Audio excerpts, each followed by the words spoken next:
She ruined every love I ever had and called it a game. So, I dated the one man she couldn't win. The man she once chased for 5 years. When she kissed him in the library, someone recorded it. That clip didn't just expose her. It ended her. I didn't post it. I didn't need to. I had the wedding. And for once she had the silence. But the story didn't start there. It started years earlier. They say sisters are supposed to be your built-in best friends. Mine felt more like a silent predator waiting in the shadows, watching me find something good, then pouncing the moment I smiled too brightly. The first time I realized Caroline had a pattern, I was 16. His name was Marcus. He played the saxophone in jazz band and wore glasses that always slipped down his nose. He used to walk me home from school, his backpack slung over one shoulder, humming Coltrane under his breath. One Friday, I told Caroline over dinner that he'd asked me to the spring formal. She barely reacted, just stabbed her green beans and said, "That's cute." By Monday, Marcus had canceled our plans. By Friday, he was sitting next to Caroline at lunch laughing at something she said while twirling her hair. She didn't even like jazz. It kept happening. Sometimes I'd meet someone in class or a friend of a friend at a party. We'd talk, click, exchange numbers. If Caroline caught wind of it even casually, somehow she'd insert herself. Sometimes overtly, sometimes like a ghost you didn't realize was there until everything felt colder. By college, I'd stopped telling her about my love life. I was at Portland State, she was at a private university across town, but she always seemed to know. Friends we had in common, social media, even mutual professors. And if I so much as posted a picture with a guy, she'd be in the comments or the DMs within hours. The worst of it was Asher. Asher Bennett was different, or so I thought. He was studying pre-med, 2 years older, and had this quiet warmth about him that made you want to lean in and listen when he spoke. He read poetry. Real poetry, not the Instagram kind. He made me feel seen in a way no one else had. We met at a mutual friend's Thanksgiving dinner during sophomore year. 2 weeks later, he asked me out for coffee. I felt like the universe was finally giving me something just for me. We dated for almost a month. 4 beautiful weeks. He'd text me good morning. He remembered my favorite kind of tea. He once walked 20 blocks in the rain just to bring me a book he thought I'd love. Then Caroline visited campus. I should have known. She texted me that she was in the area and wanted to grab lunch. I was thrilled, foolishly. I introduced her to Asher during a coffee run. She gave him one of those half smiles she does when she's calculating. He said he was late for class and left, and Caroline just watched him go with this glint in her eyes that made my stomach twist. 4 days later, Asher started pulling back. Shorter texts, late replies, then nothing. When I asked him if I'd done something wrong, he said it wasn't me, he just needed space. That weekend, someone tagged him in a photo from a downtown bar. He was sitting beside Caroline. Her hand was on his thigh. She didn't deny it when I called her. Just laughed and said, "Maybe you two weren't as serious as you thought." It broke something in me. Not just my heart. My trust. My sense of safety in the world. After that, I stopped dating altogether.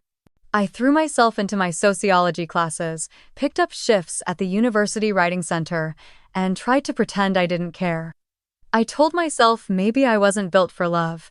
Maybe I was one of those people who did well alone. I even considered transferring schools, but my scholarship wouldn't carry over. Then came Milo Everett. I first noticed him at a campus volunteer fair. He was helping set up booths, laughing with 2 kids from a youth mentorship program. He had this easy confidence, like he didn't need to perform for anyone. When he looked at you, he really looked. Not past you. Not through you. I remembered that Carolyn had talked about him years ago. Back when she was a freshman and he was a sophomore. She'd tried to flirt with him at a charity basketball event and bragged about getting his number. But a week later, she said he never texted back. That he was boring anyway. I'd forgotten about that until I saw him again at the student union holding a box of flyers and offering me one with a crooked grin. His eyes lit up when I mentioned sociology. We talked for almost an hour. He walked me back to my dorm, hands in his pockets, the kind of slow stroll that makes you forget the time. I didn't plan anything. I didn't plot, But somewhere deep inside something flickered, a thought I wasn't proud of. What if I got close to the one guy Caroline never could? What if for once I came out ahead? It wasn't revenge. Not exactly. It was curiosity, maybe even a little justice. And if love happened along the way, well, I wasn't about to stop it. Still, I was careful. I didn't tell anyone. I didn't post pictures. I just let it grow quietly like something sacred. Or maybe like a fuse burning its way towards something I couldn't quite name yet. I saw Caroline 2 weeks later at our parents' house for Sunday dinner. She was going on about her new position at a marketing firm in Seattle, how her boss called her indispensable. Then she glanced at me, fork hovering midair, and asked casually, "So, are you seeing anyone?" I smiled slow and small. No one special. But my heart was already miles away.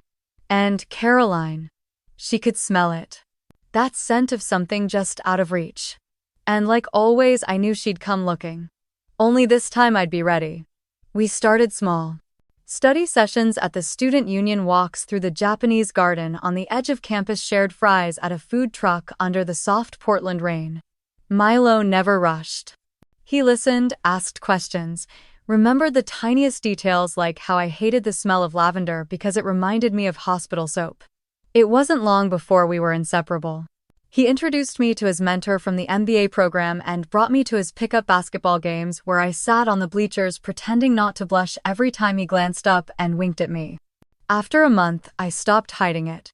We walked hand in hand on campus. We posted a picture from a hiking trip to Multnomah Falls. Nothing flashy, just our sneakers on the trail, and the caption, "Made it to the top."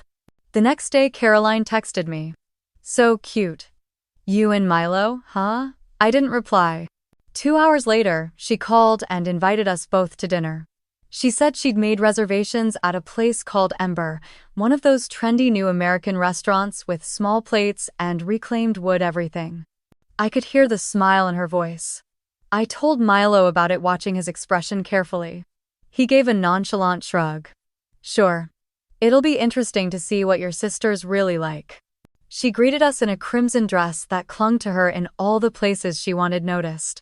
Her hair was pulled back into a sleek bun, revealing gold hoop earrings and a smooth neck she kept tilting ever so slightly when she laughed. She kissed my cheek, and then Milo's, holding his shoulder just a second too long. Her nails were painted wine red. The hostess led us to a booth in the back. The lighting was low, almost intimate, and the music soft enough to pretend it didn't matter. Caroline slid into the seat beside Milo without asking. I sat across from them and smiled so tightly my jaw ached. She asked him about basketball, about his classes, about his plans after graduation. Every compliment she gave had an undercurrent, like she was appraising a wine she planned to drink later. "You must be good at reading people on the court," she said, resting her elbow on the table, her chin in her hand. "I bet you're quick at figuring out what someone's going to do next." Milo smiled politely. "It helps to stay calm. Look for the patterns." "Oh, I love patterns," she purred. When the server came to take our order, she made a show of not knowing what to pick. "What are you getting?" she asked Milo. "Probably the scallops," he said. "Then I'll get that too. I always like sharing." She turned to me then, as if she just remembered I was there. "You want to split something with me too, Cece?" I declined. I didn't call her out. Not yet. The food arrived, and for a moment there was only the clink of silverware and low chatter from the other tables. I let the conversation drift. Let her think she was controlling the tempo. Then, midway through her third story about some client in Seattle who was obsessed with her presentation skills, I dropped my fork. I ducked under the table, slow and casual, and saw it.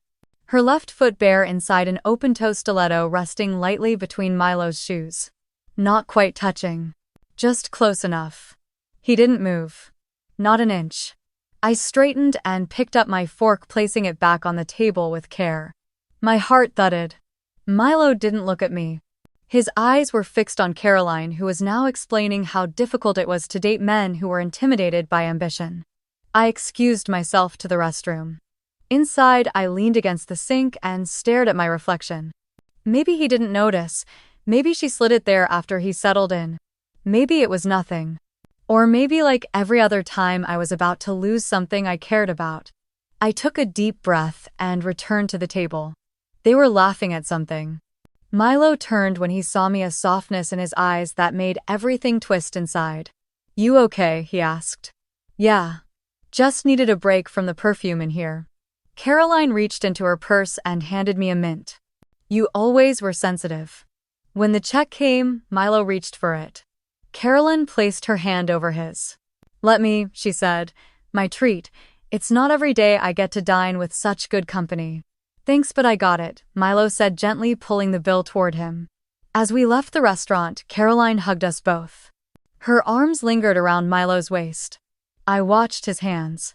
They stayed at his sides. On the ride home, I didn't say anything. Neither did he.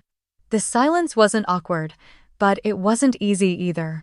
Back at my apartment, I turned to him as he walked me to the door. "Did you notice what she was doing?" He hesitated. "Just a beat." "Yes. And I didn't want to make a scene." I nodded. "She's not going to stop." He sighed and looked away. "I'll handle it." I looked up at him, trying to read between the lines. He leaned down and kissed my forehead. "Good night, Celeste." I watched him walk away under the glow of the street lamp, tall and steady. Inside, I sat on my bed and stared at the floor. Something wasn't sitting right. And I wasn't sure if it was her behavior or his silence. That night, I barely slept.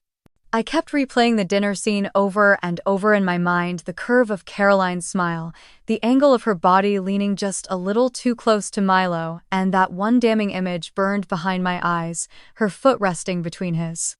And Milo still as stone. Not recoiling, not shifting, not even flinching. The next morning, we met at the library steps. Milo was already there, sitting on the edge of the planter box, stirring his coffee with the wooden stick like he was waiting for courage to rise from the bottom. He smiled when he saw me, but I didn't return it. We walked in silence to the garden bench near the anthropology building, the one surrounded by tall hedges and ivy-stained bricks. It was a quiet corner of campus, a place people forgot existed, which made it perfect for conversations that mattered. I sat first. He followed. "Did you notice what she did?" I asked. He paused like he needed to replay the scene in his own mind. Or maybe he didn't want to answer. "Under the table," I added. His face stiffened. "Yeah. I noticed. You didn't move." He let out a long breath. "I didn't want to cause a scene." She was pushing, testing, trying to get a reaction. If I had flinched or kicked her away, she'd have spun it into something. I thought ignoring it would take away her power. "You thought silence would protect me, I thought it would protect us." I stared at him, my fingers curling around the edge of the bench. "You should have told me. That's not your decision to make for both of us." "You looked exhausted, Celeste." I didn't want to add more stress. "That's not your call." He nodded slowly, guilt tightening his features. "You're right. I'm sorry.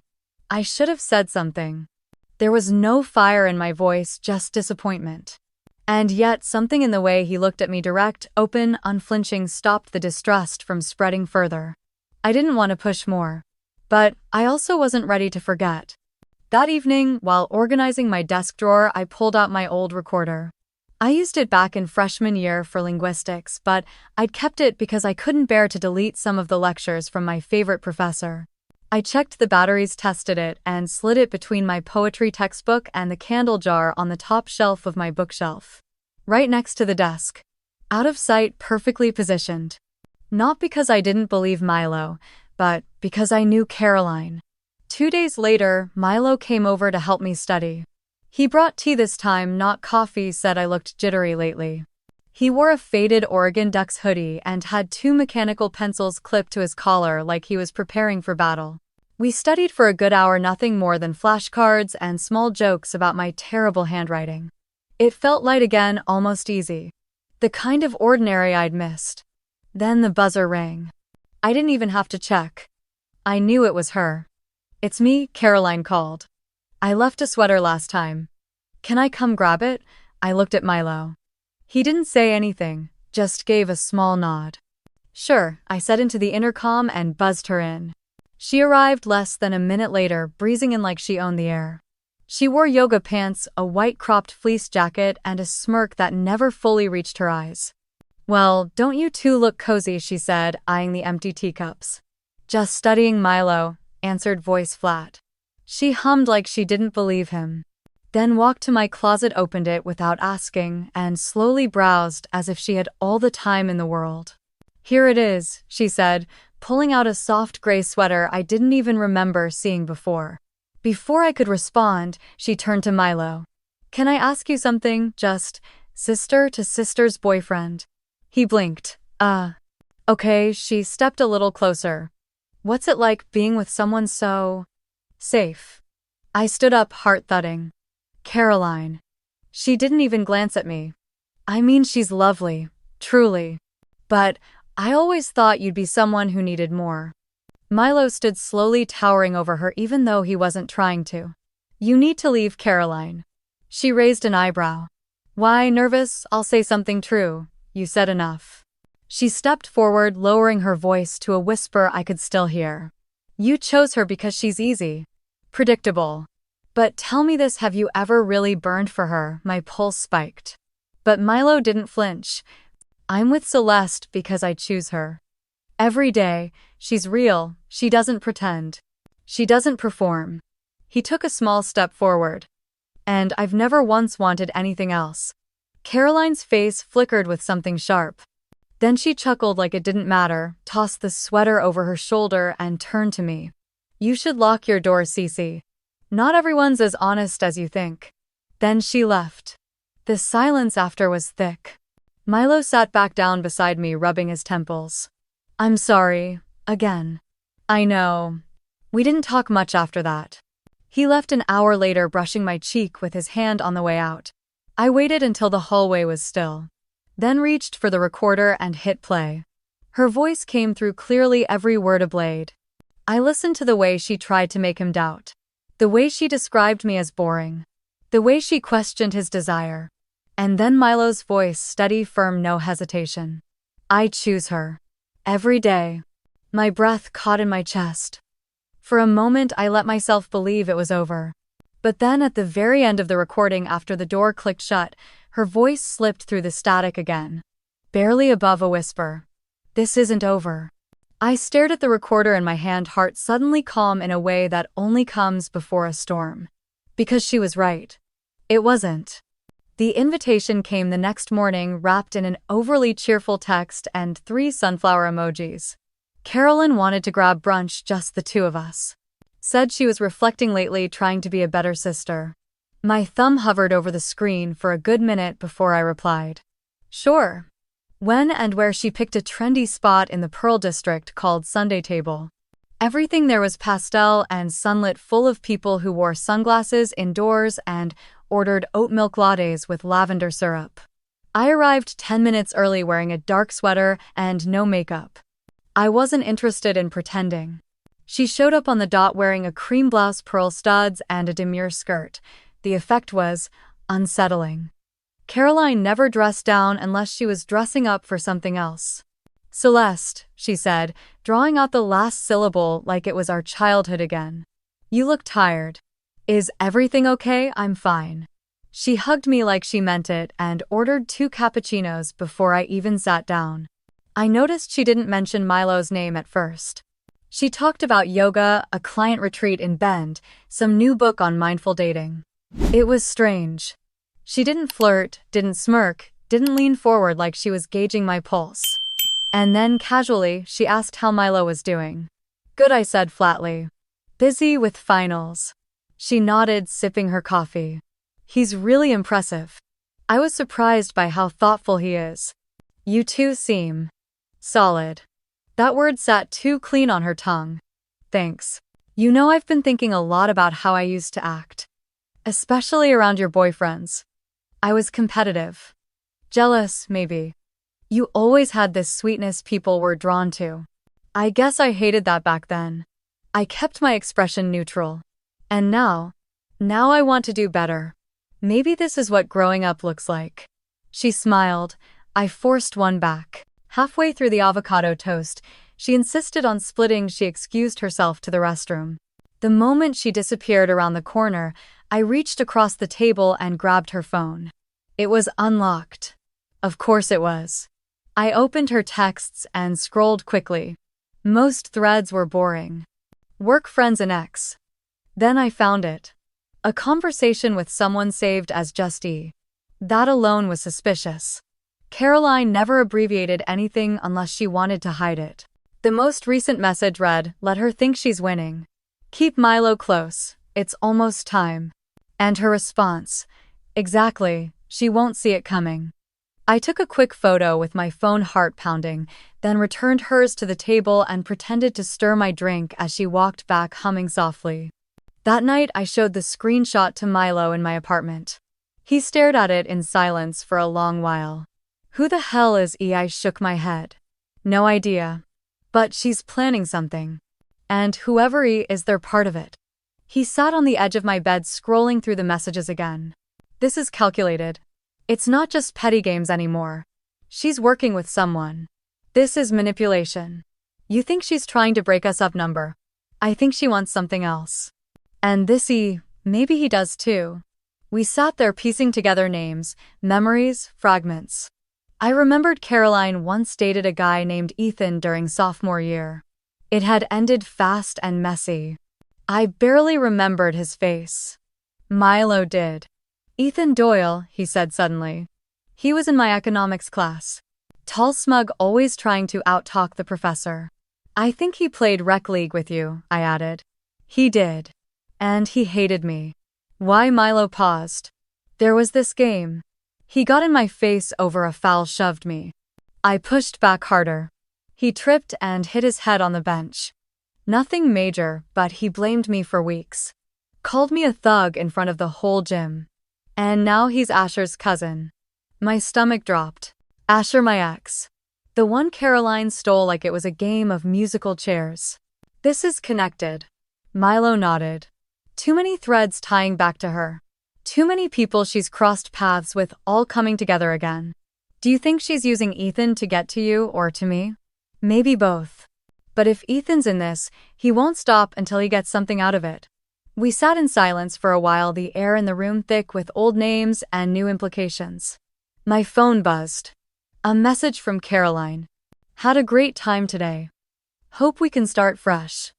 I didn't reply. Instead, I pulled out a notebook and wrote down every interaction I could remember between her and Ethan. Every conversation she'd had that felt too rehearsed. Every glance. Every smile that didn't reach her eyes. Then I circled the phrase she used in the message, "Let her think she's winning."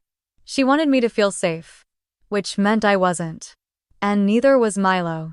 ChatGPT Darnoi. The next day, I skipped my afternoon class and spent 4 hours in the campus library, digging through archived emails and student records like I was chasing ghosts. I started with the old complaint logs from the scholarship board, the kind that most students didn't even know existed. It took me 3 tries and a faculty login borrowed from my TA job to access the right files. There it was. An anonymous email dated last December. Sent just days before Milo's scholarship renewal was scheduled for final review. The subject line read, "Academic misconduct concern regarding Milo Harris." Inside was a single paragraph accusing him of plagiarizing a research paper for his political science course. It quoted lines, cited sources, and sounded just believable enough to be damaging. The signature was simply a concerned student. My throat tightened. Milo had nearly lost that scholarship. He hadn't told me then, not all the details. He just said there had been a delay and that things had worked out after he met with the dean and submitted documentation proving the work was his. I copied the email and traced the metadata. The address was masked, routed through an encrypted server. But the IP used to send it matched a campus computer lab terminal. I requested access logs. A favor from the IT desk clerk I had once helped find her lost engagement ring in the dining hall. Only 3 people used that terminal the afternoon the email was sent. One of them was Ethan Doyle. I printed the logs and held them tight the whole walk across campus, wind biting my cheeks and rustling the edge of the pages. My hands felt colder than the air. I found Ethan outside the student finance office, casually sipping an energy drink and scrolling through his phone. He looked up as I approached, eyebrows rising, like he was genuinely pleased to see me. Celeste Whitman. As I live and breathe. I didn't waste time. You sent that email about Milo. He didn't even blink. Which one? The plagiarism accusation. You tried to sabotage his scholarship. He smiled slowly, teeth white and sharp. Oh, that. Sure. It was a good piece of writing, wasn't it? Why? Because I could, he said simply. Because it was fun. You were in finance. You had nothing to do with him. You dated Caroline for 3 weeks 2 years ago. I wasn't trying to impress Caroline. Then who? He stepped a little closer, lowered his voice. I don't like Milo. I don't like his perfect hair or his basketball trophies or the way people assume he's the good guy.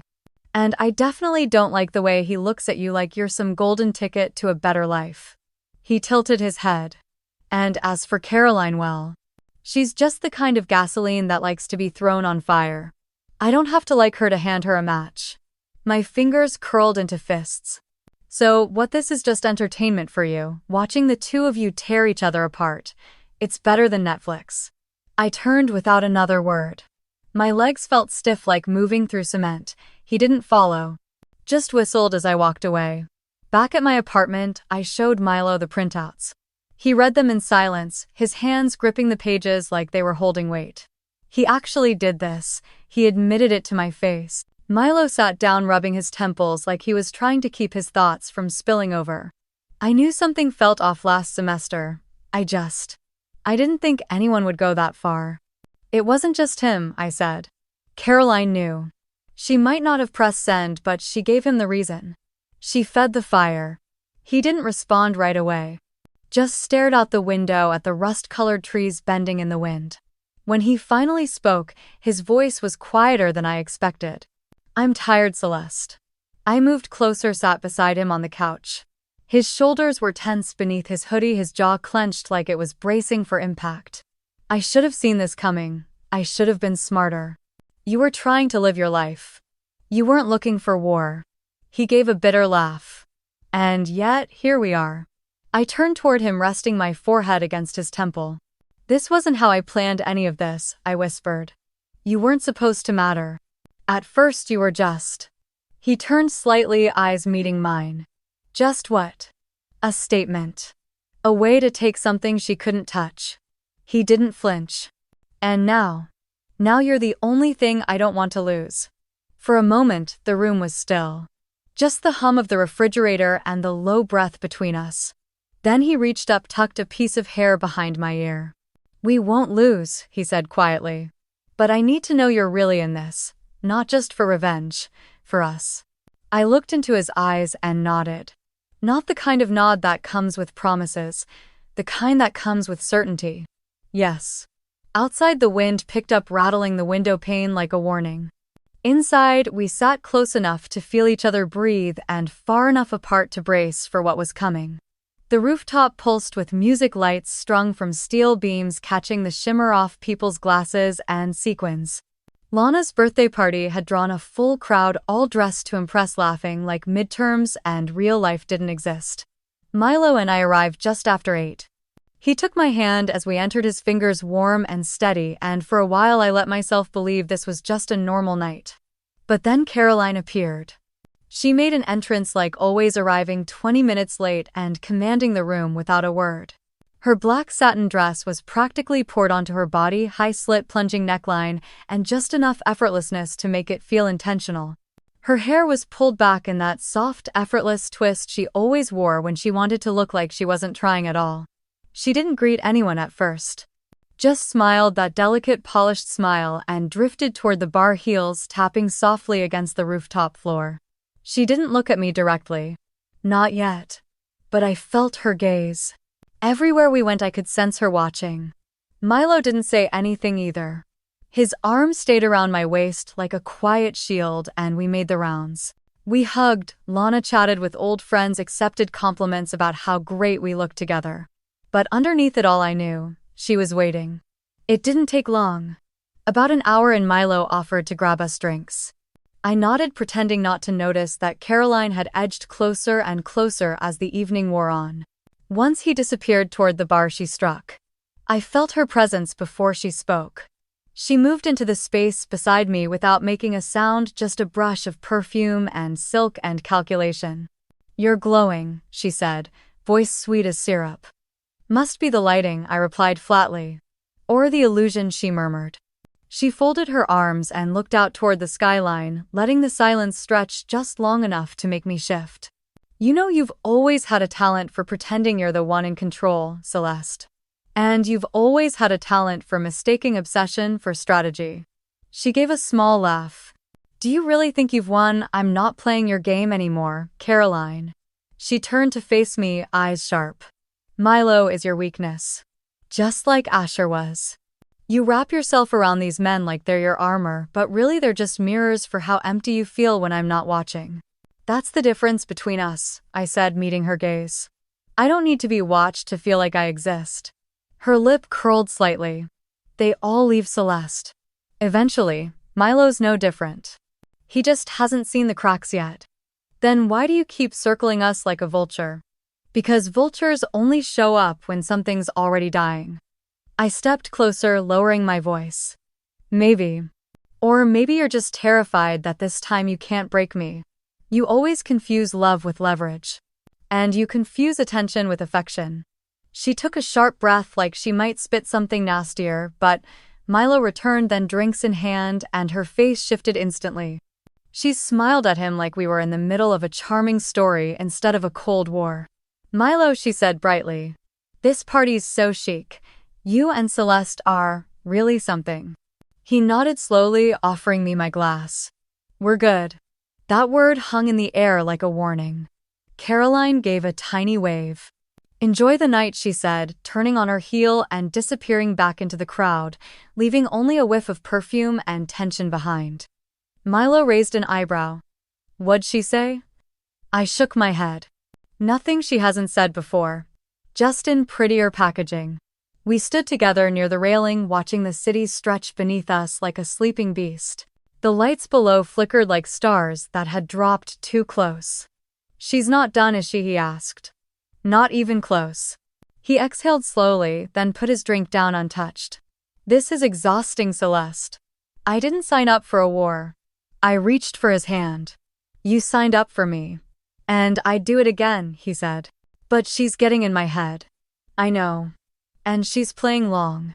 This isn't about jealousy anymore. This is about breaking us apart one thread at a time." I looked out over the edge of the rooftop, wind brushing my hair across my cheek. "Then we don't give her threads to pull." He didn't respond right away. Then quietly he said, "It's hard to fight someone who doesn't care about the rules." So we stopped playing by hers. The rest of the night passed in fragments. Caroline didn't speak to us again, but her presence lingered like smoke after a fire. People laughed and danced, and we stayed until Lana blew out her candles and made a wish none of us asked about. Back at the apartment, Milo dropped his keys on the counter and pulled off his jacket. "Did she ever care about anyone?" he asked. I sat on the couch, pulling my heels off slowly. "Only herself." He leaned in the doorway, staring at the floor. "I hate that someone like her can make me doubt you." I stood and walked toward him. "Then don't let her." "I'm right here. I've always been right here."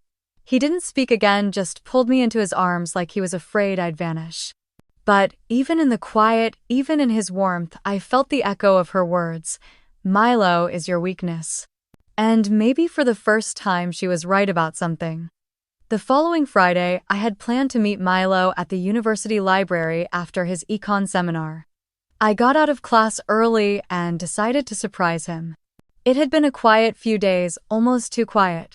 Caroline hadn't texted, hadn't shown up unexpectedly, hadn't floated rumors. That alone should have warned me. I stepped through the library's glass doors just after 6. The place was calm, a few students scattered between study tables and reading nooks. I took the stairs instead of the elevator, heading toward the back alcove Milo usually liked. He said it was the only spot on campus where his thoughts could breathe. I was halfway down the hallway when I heard raised voices. At first, I slowed, thinking someone was arguing. But the voice I heard next turned my stomach. "Caroline." I picked up pace, heart hammering. As I reached the corner, I stopped. She was there right in front of him. Milo looked tense, his jaw locked, hands at his sides. She said something I couldn't make out, stepped forward fast, and then she kissed him. It wasn't soft, it wasn't slow. It was like a strike, bold and desperate. Milo pulled back instantly and shoved her shoulder hard enough to stagger her. "Are you insane?" he yelled, voice echoing through the quiet floor. I turned the corner then. Caroline whipped around, startled, lipstick smeared at the corner of her mouth. Milo's eyes widened when he saw me. I kept walking until I was beside him. I said, looking him straight in the eyes. "I saw everything. And I believe you." A few students peeked up from nearby desks. One of them had their phone out, pointed in our direction. I didn't care. Let them film. Let the whole world see who Caroline really was. Caroline didn't say a word. She stared at me like I had ruined her final act. Then she spun on her heels and walked out, her heels clicking like gunfire against the tile floor. Milo let out a breath he'd clearly been holding. "Thank you," he said quietly. "You don't need to thank me." He looked at me like he wanted to say more, but I touched his arm gently. "Let's go." We walked out together, side by side, not speaking until we reached the sidewalk.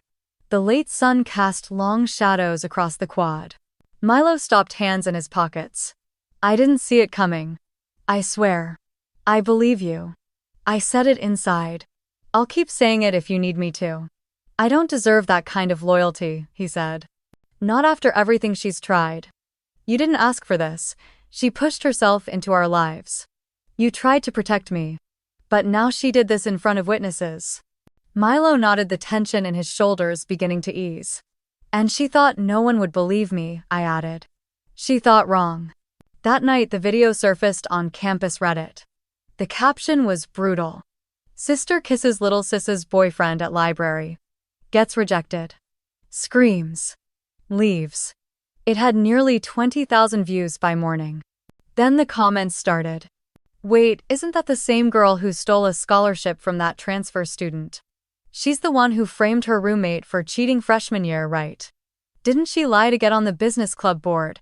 It was like a dam breaking. Story after story. Anonymous users, some with names, came forward with screenshots, emails, memories. Caroline's perfect facade shattered in 1,000 pieces. The student newspaper published an exposé that Monday. The university launched an internal investigation. Caroline tried to play victim. She posted a long melodramatic caption about how women tear each other down, about how people twist things when they don't know the full story. But it didn't work this time. Not when there were so many full stories. One of her old roommates came forward with texts showing Caroline had planted Adderall in her drawer to get her kicked out of the dorm. A former friend posted screenshots where Caroline bragged about manipulating professors for better grades. By Thursday, the student government issued a statement distancing itself from her entirely. And me, I didn't say a word publicly. I didn't repost the clip. I didn't comment. I just watched. I watched as Caroline's empire built on charm and control caved in under the weight of receipts. She passed me on campus once, a scarf wrapped around her head like she could vanish into it. She didn't make eye contact. Didn't sneer, didn't speak. For the first time in years, she had nothing to say. Milo and I spent that weekend inside, away from the noise. We watched old movies. Ordered takeout. He read me terrible poetry from some class anthology just to make me laugh. But beneath it all, I felt something deeper settling in. It wasn't triumph, not exactly. It was release. And something else too. Maybe, just maybe, it was the beginning of peace. It started with a single question over breakfast. "What if we just did it?" Milo asked with a casual shrug, like he wasn't rewriting the story of us in one breath. We were sitting in our little kitchen, light pouring in from the window over the sink, plates half full with pancakes and berries. Did what I asked even though I knew. Got married, he said. Nothing big, no chaos. Just us and the people who matter. I blinked, heart stuttering for a second. You're serious? He reached for my hand across the table. I want to marry you, Celeste. I've wanted to for a while now. But more than that, I want to start a life where no one else gets to write the script but us. I stared at him, at the soft curl in his hair, the steadiness in his eyes. I thought about everything we had survived. The lies, the manipulation, the constant threat of being pulled apart. And then I said yes. We planned the wedding in 3 weeks. Not because we were rushing, but because we didn't want to give the world time to interfere. It was small. Just family and a few friends. The ceremony was held in a botanical garden outside Portland, under a canopy of oaks and fairy lights. The forecast threatened rain, but the sky held cloudy but dry. I wore a satin dress with thin straps and a low back. Milo wore a charcoal gray suit that made him look like something out of an old film reel. Lana cried the minute she saw me. Milo's mom couldn't stop hugging me. Even my dad, who once said I was too impulsive to love properly, choked up when he gave me away. Caroline wasn't invited. Not because we were being petty, but because this wasn't a show, it wasn't a battle. It wasn't about her. Or so I thought. The ceremony began just before sunset. We stood beneath a circle of birch branches wrapped in twine and white flowers. A close friend officiated, her voice clear and warm. There was music soft and unintrusive. The guests sat on white folding chairs, all facing forward.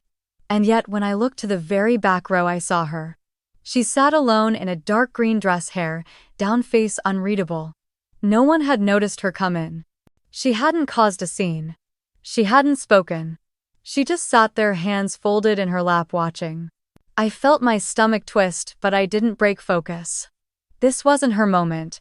This was mine. Then came the vows. Milo cleared his throat, pulling a folded paper from his pocket, but he didn't read from it. He looked at me, then looked past me, eyes focused somewhere behind the crowd. Caroline, if you're here, and I think you are, I need to say something before anything else. A few heads turned. I never chose you. His voice didn't waver. Not once. Not even when you tried to make it look like I did.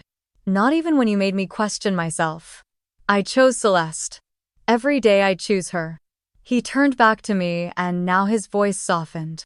Because with her, I never had to wonder if love came with strings. She was never a performance. She was real. Tears burned my eyes as he took my hands. You've seen the worst of me, he said, and you stayed. You've had every reason to run, and you didn't. So I make this vow not just to love you, but to protect the peace we built together. No matter what shadows come. I wanted to speak, but my throat was thick with feeling. Somehow I found my words. Milo, I said you were never my plan. You were the risk I didn't know how to take until I did. You were the reason I stopped fighting for scraps and started believing I could have the whole thing. You are not a revenge story. You are the rewrite.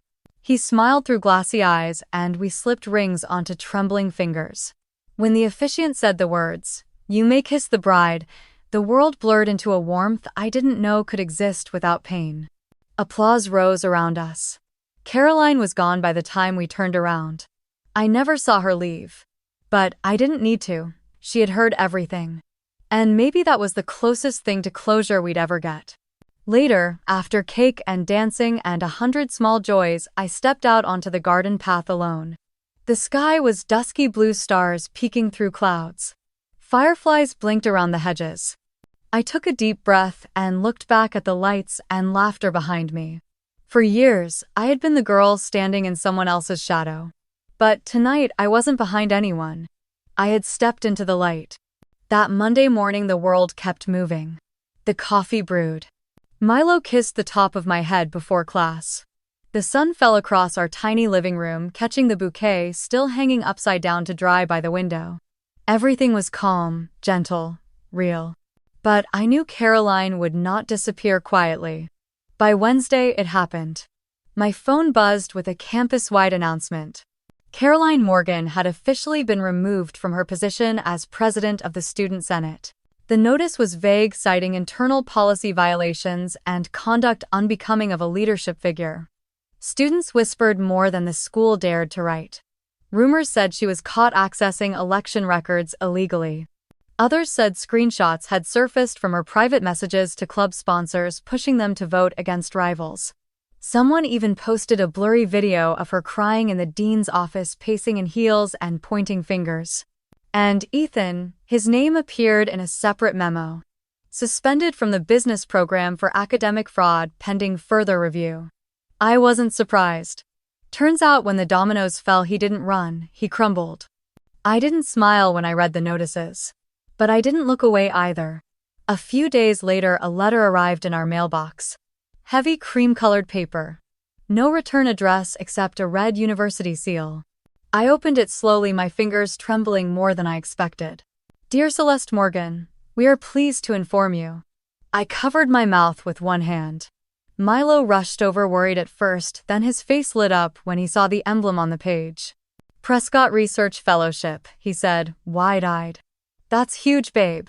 Only 3 students in the entire university were chosen each year. It wasn't just a research group.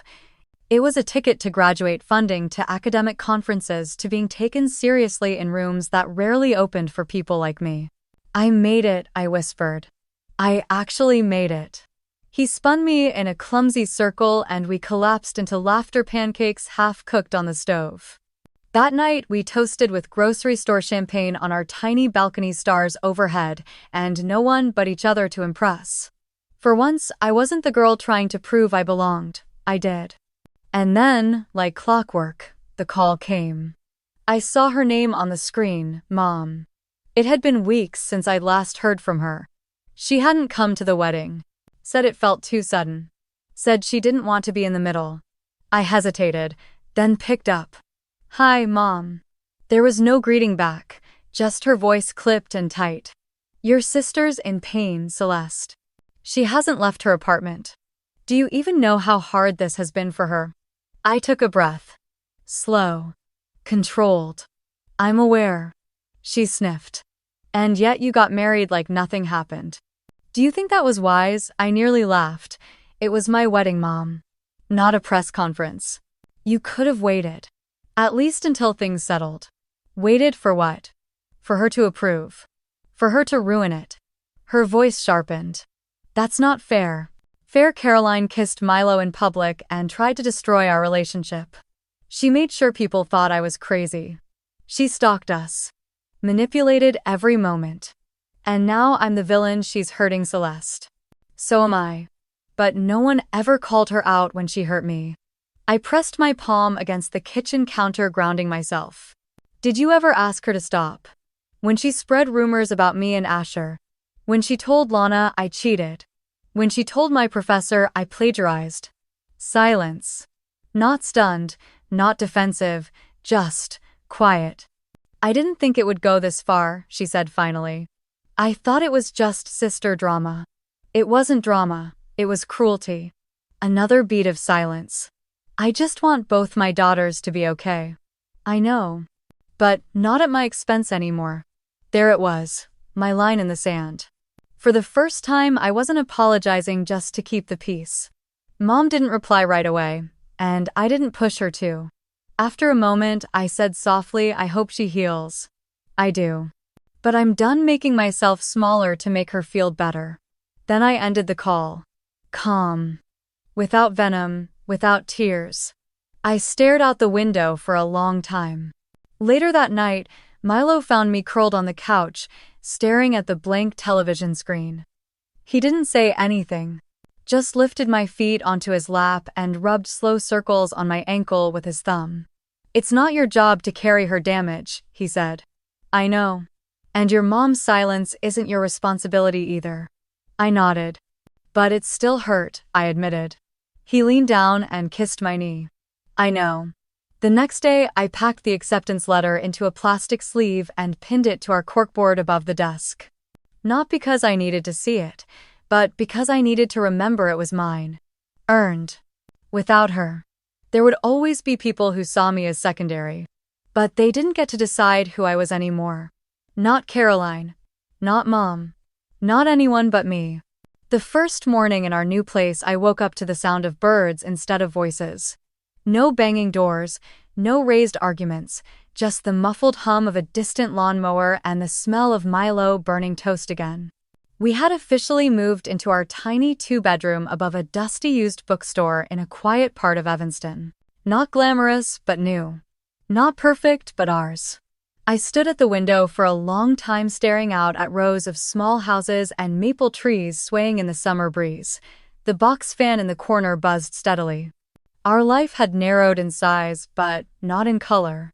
Milo had already found a part-time coaching job at a local athletic center. His first day, a group of high schoolers had challenged him to a scrimmage. He beat them all by 10 points and walked away with an ice pack on one knee and a permanent grin. Meanwhile, I started working in a cognitive research lab downtown where I spent my hours reading brain scans and running memory trials on volunteers. We didn't talk about the past much. Not because we were pretending it didn't happen, but because it didn't feel like it belonged in our kitchen where we painted our mugs with Sharpie initials or in the tiny bathroom where we squeezed past each other brushing our teeth. It belonged somewhere behind us, locked in a box neither of us cared to open. And then one afternoon, I came home to find a letter in our mailbox. No return address. Just my full name scrawled across the front in sharp, dramatic loops I recognized instantly. Caroline. I sat down on the bottom step and stared at it for a while, letting the late sun warm my back. The envelope was sealed, but not tightly. I opened it carefully, unfolding a single page. You win. Maybe I never wanted to be loved. Just to win. I'm leaving. That was it. No apology, no context. No signature beyond her name scratched at the bottom like a final dare. I read it twice. Then again. It didn't make me cry. But it didn't make me feel better either. Milo came out holding 2 cold lemonades. When he saw my face, he paused. What's that? A letter, I said. From Caroline. He handed me the drink without asking anything else and sat beside me. She says she's leaving, I added. Milo glanced at the page, then leaned back against the step. Do you believe her? I thought about it. I wanted to say no.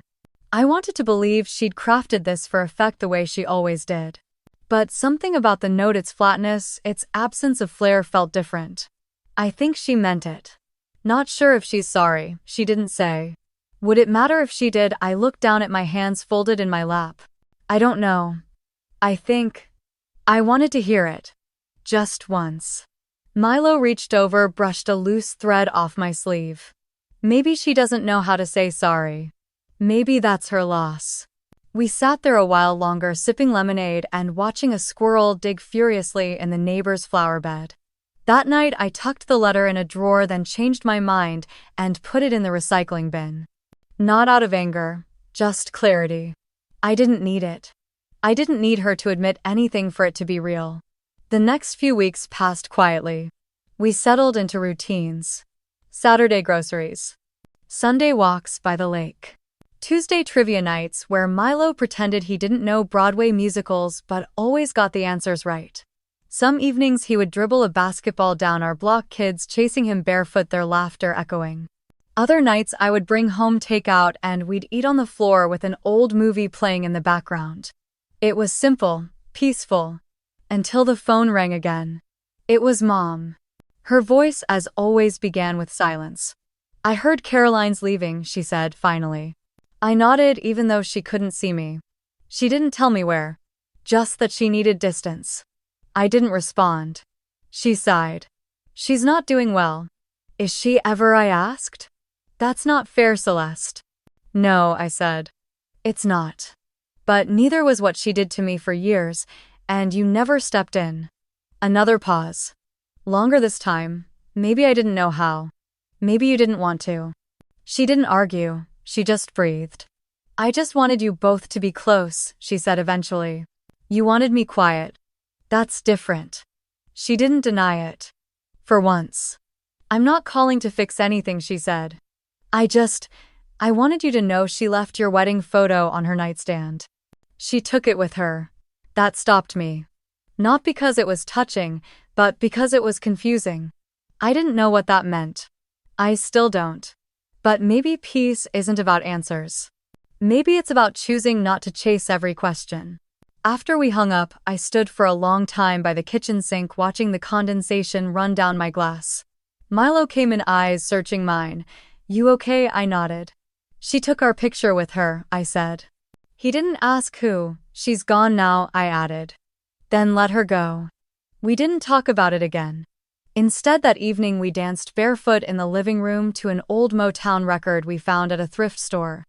The room smelled like candle wax and basil from our kitchen garden. Outside, the rain started falling, tapping the windows with slow, steady rhythm. And for the first time, I didn't brace for it to end. I let myself believe it. Maybe peace wasn't perfect. Maybe it was just real. And for the first time, that was more than enough. The first signs of spring came with tiny green shoots pushing through the cracks in the sidewalk. Our windowsill herbs began to perk up, and for the first time since we moved in, I left the jacket on the hook and walked outside in just a sweater. I was stirring tea in the kitchen when Mom showed up unannounced. She knocked softly the way someone does when they hope you're not home. Milo was out at practice, so it was just me. I opened the door and stepped aside without a word. She looked older than I remembered, tired in a quiet way. Her coat was too big for the weather, and her hands fidgeted with the strap of her purse as she sat on our small couch, eyes darting around as if she didn't expect anything to feel real. I made her tea, though she didn't ask. She took one sip and set it down untouched afterward. "Your sister's in New Mexico," she said suddenly. "Working on a horse ranch of all places." She sent me a postcard with a picture of a red canyon. Said it's peaceful there. I nodded slowly, unsure what she wanted me to do with that information. "She's not the same," Mom added. "At least not entirely. Says she's trying to figure herself out." I didn't respond. I didn't ask for details. I didn't ask if Caroline was doing better or worse. I didn't ask if she missed us, because none of it was mine to carry anymore. That part of my life had ended.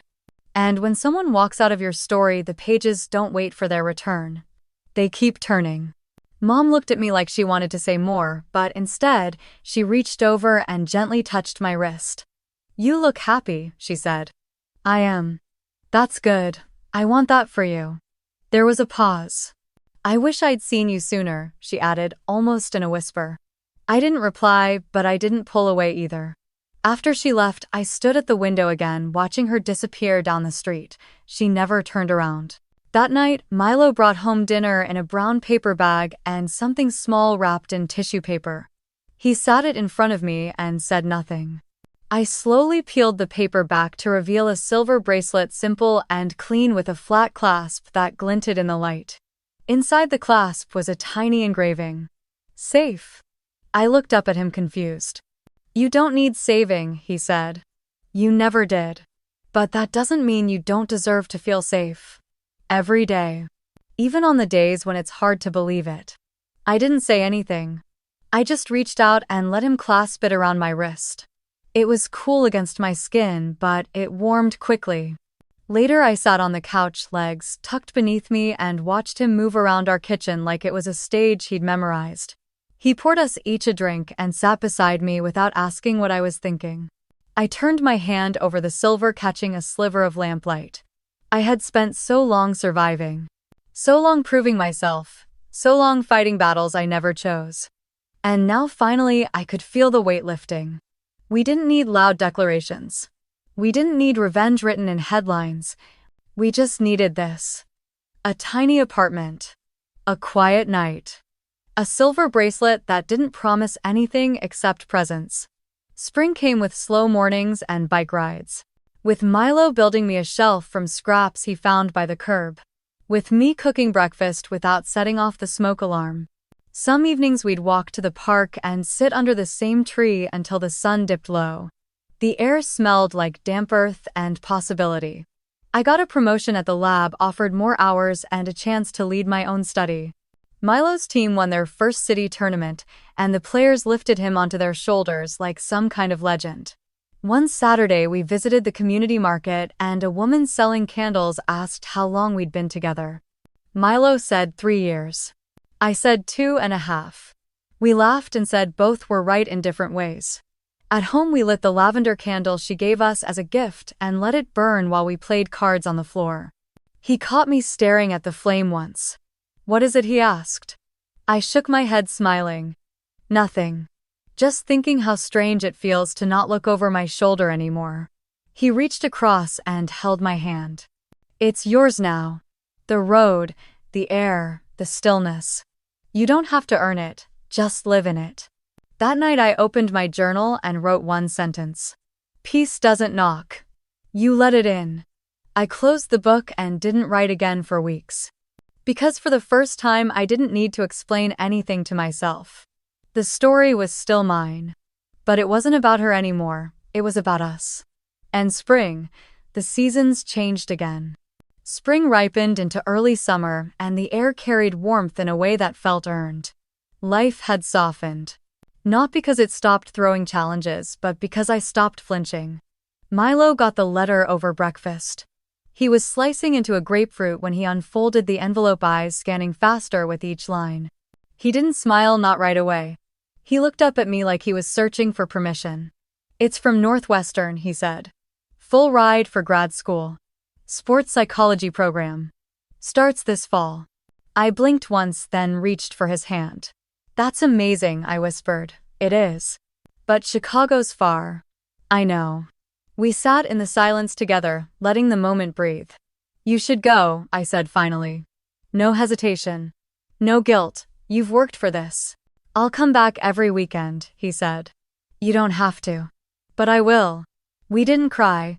There wasn't sadness in it, just the quiet acknowledgement that love changes shape when it grows, not when it breaks. The next few weeks passed with a rhythm I almost didn't want to disrupt. We packed his things slowly. I labeled the boxes while he double-checked flight prices. He left behind a shirt I loved, a coffee mug that chipped when we first moved in, and a photo of us at the lake last fall, grinning with windblown hair and frozen cheeks. After he left, I rearranged the furniture just slightly. Bought new pillowcases. Hung a small corkboard in the hallway with 3 pinned items, the letter he left me. Our first Christmas, the bracelet with the word safe carved inside, and a wedding photo of us, blurry and imperfect but full of light. Not trophies. Just truth. One afternoon, while sorting through old email threads for work, I noticed a new message in my inbox. No subject line. Just a name I hadn't seen in months. Caroline. I hovered over it for a moment. Then clicked. The email was short. I know you could have burned everything down, but you didn't. I don't know who I am yet, but I'm trying. Thank you, I guess. For not being me. I stared at it for a long while. Not angry. Not afraid. Just still. I clicked reply and typed. Trying is enough. Take care. I hit send before I could overthink it. The email didn't change anything. It didn't erase the scars or rewrite the past, but it marked something. A final breath in a room I'd been trapped in for years. That night I walked to the corner bookstore and bought a new journal. Not to start over, just to start again. The first page stayed blank, because for once I didn't need to explain where I was going. I just wanted to feel each step. I saw Milo again 3 weeks later. He came back with new ideas and tired eyes, carrying stories about professors who challenged him and teammates who kept him grounded. We sat at our favorite diner and split a grilled cheese like we used to. There was no dramatic reunion. Just a comfort that didn't need translation. I'm proud of you, he said. You too, I said. Then added, we're not finished, you know. Never. That weekend we drove to the coast. No destination, just movement. We parked by the water, and I stood barefoot in the sand, the cold surprising even in June. Milo wrapped his arms around me from behind, and we watched the tide pull in. I could hear my past in the waves. All the voices that told me to shrink. All the times I stood in someone else's shadow. All the moments I thought I had to earn love by bleeding for it, and yet here I was. Whole, free. I chose myself. Not in defiance, not to win. But because I'd spent too long waiting for someone else to hand me permission to exist. That morning, I woke up early and made coffee. Saturday by the window and opened the journal I'd bought weeks ago. This time I wrote, hate doesn't build freedom, choice does, and tomorrow I'll keep choosing me. If you've ever been overlooked, replaced, or made to feel like a backup plan, I hope you hear this and feel seen. I hope you know that revenge isn't always loud, and healing doesn't always come wrapped in apologies. Sometimes the most powerful thing you can do is to choose yourself quietly. And if this story touched something in you, if you've ever walked through fire and come out softer instead of bitter, I'd love to hear from you. Leave a comment, share your story, or just say hello. I read every word. Thank you for spending time with mine.